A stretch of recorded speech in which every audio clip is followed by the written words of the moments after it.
સમાચારોમાં આગળ હવે આપણે વાત કરીએ વલસાડની તો વલસાડના બ્રાહ્મા વિસ્તારમાં જન્માષ્ટમીના દિવસે એક ચોંકાવનારી ઘટના સામે આવી હતી. જણાવી દઈએ કે મનીષાબેન કલ્પેશભાઈ કુકનાનીના જમવાનું બનાવવાની બાબતે થયેલા ઝઘડા બાદ હત્યા કરવામાં આવી હતી.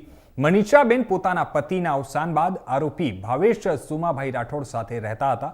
ત્યારે રવિવારે વિસ્તારમાં મટકી ફોડ કાર્યક્રમ બાદ મનીષાબેન અને ભાવેશ રથાઓ ઘર ગયા બાદ જમવાનું બનાવવાની નજીવી બાબતે બંને વચ્ચે ઝઘડો થયો હતો. આ ઝઘડા દરમિયાન આરોપીએ મનીષાબેનને ઘરમાં લાકડાના ફટકા માર્યા હતા.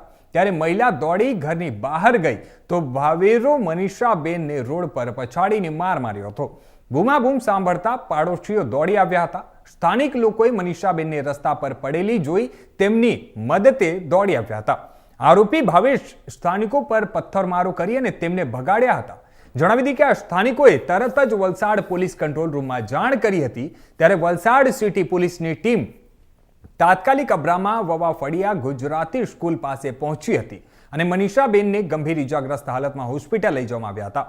તબીબોએ તેમણે મૃત જાહેર કર્યા હતા અને જણાવી દઈએ કે એના પછી વલસાડ સિવિલ હોસ્પિટલમાં પરિવારજનોની હાજરીમાં પોસ્ટમોર્ટમ કરવામાં આવ્યું હતું. ત્યારે મનીષાબેનના ચહેરા, હાથ, પગ સહિત શરીરના અનેક ભાગોમાં ગંભીર ઈજાઓ જોવા મળી હતી.